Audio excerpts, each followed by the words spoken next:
चोरले चाहिँ यस्तो हालत बनाउँछ मलेसियामा चाहिँ एकदम गाह्रो छ।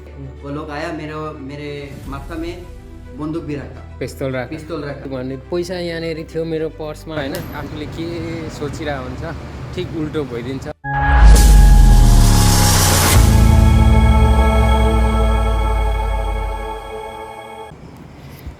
अहिले चाहिँ यहाँनिर 10:30 हुन लागिसक्यो।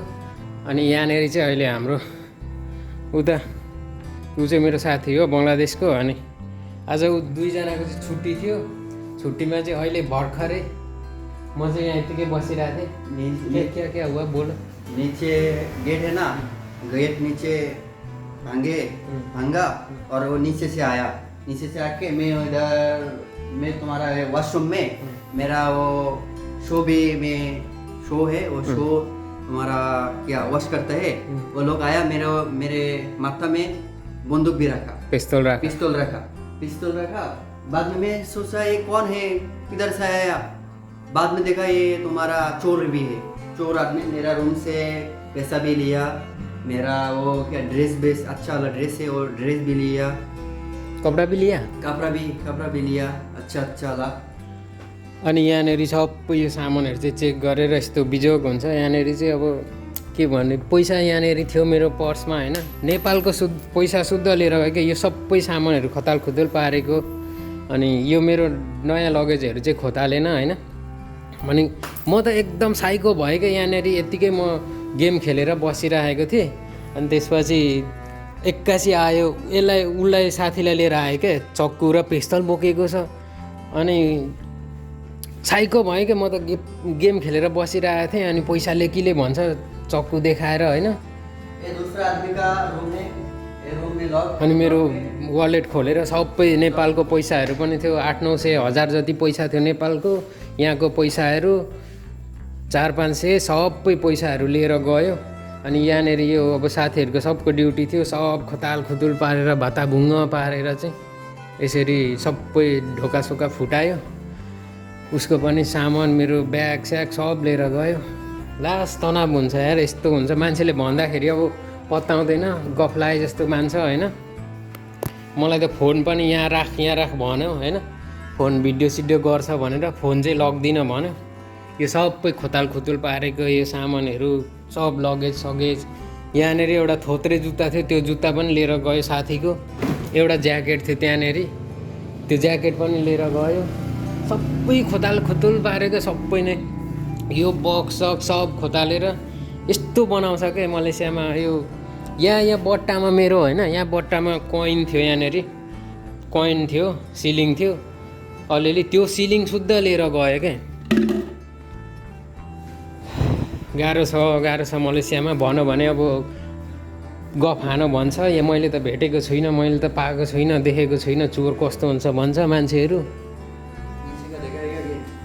अनि गेट पनि अब त्यहाँ कसरी चाहिँ खोलेर गयो त्यहाँनिर। म त साइको भयो क्या एकदम। खानासाना बनाएर पुरै चाहिँ गेम खेलेर आफ्नै धुनमा बसिरहेको थिएँ। ढोका चाबी लगाएको थिएन, एक्कासी खोलेर चक्कुसँग आयो। म त सोचेँ उसको साथी होला भने क्या।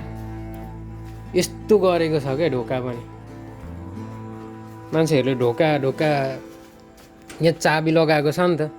ढोका यस्तो बनाएर के चाहिँ किया रे मालुम नहीं है तो। यस्तो बनाएर यो ढोका यो चोरले नगरेको भने केले गरेको त। यहाँ हेर्नु है त।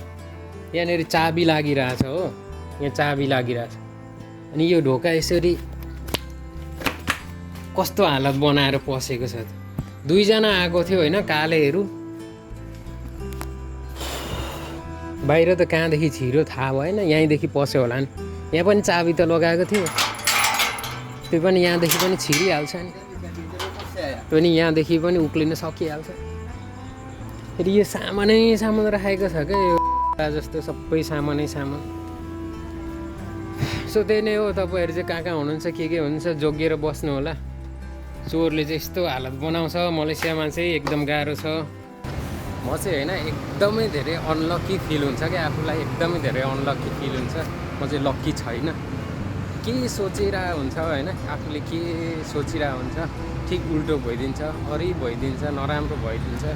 लास्ट चाहिँ हिजो अब होइन छुट्टी थियो दुईजनाको साथी र मेरो बङ्गलादेशको साथी अनि म त्यही पनि छुट्टी पनि सकिसकेको थियो लगभग 10:30तिर 10:30भन्दा अगाडि 10देखि 10 10:30सम्मको अन्तरालमा चाहिँ त्यस्तो भयो होइन तपाईँहरूले भिडियो पनि हेरिहाल्नु भयो होला दुईजना कालेहरू पसेर चाहिँ पैसा मागेर चक्कु देखाएर पिस्तोल बोकेको थियो अनि सबै त्यस्तो भयो कि म त झन्सार अब त्यहाँनिर गेम खेलेर बसिरहेको थिएँ रुममै अनि आफ्नै पारामा गेम खेलेर बसिरहेको थिएँ त्यसरी एक्कासी ढोका खोलेर चाहिँ पसेछ अनि ढोका खोलेर पसिसकेपछि चक्कु र पिस्तोल बोकेको थियो अनि त्यसपछि चाहिँ अनि मलाई चाहिँ अनि पैसाले केले भन मैले पैसा छैन भनेर मैले भन्दाखेरि पनि त्यहाँदेखि चाहिँ उसले चाहिँ चक्कुले चाहिँ नाइफ निकालेर चाहिँ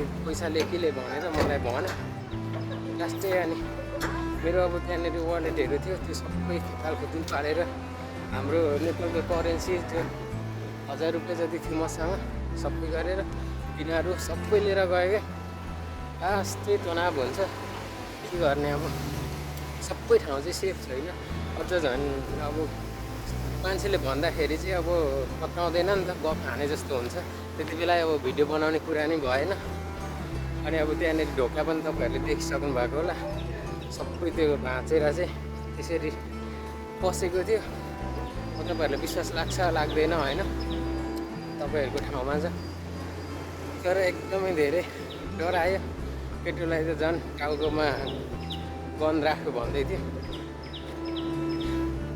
मलाई पनि अनि पैसा छैन भन्दाखेरि गन निकाल्नु खोज्यो अनि त्यहाँ थियो मेरो पर्स त्यो देखाइदिएँ त्यो सब लिएर गयो पर्समा भएको जति सो त्यही नै हो तपाईँहरू चाहिँ सेफ भएर बस्नु होला कस्तो ठाउँ हुनुहुन्छ कहाँ हुनुहुन्छ मेरो ब्याग स्याग लग्यो यो बोकेर हिँडिरहेको छु ब्यागमा मेरो माइक थियो सबै कुरा थियो त्यो सबै लिएर गयो सो त्यही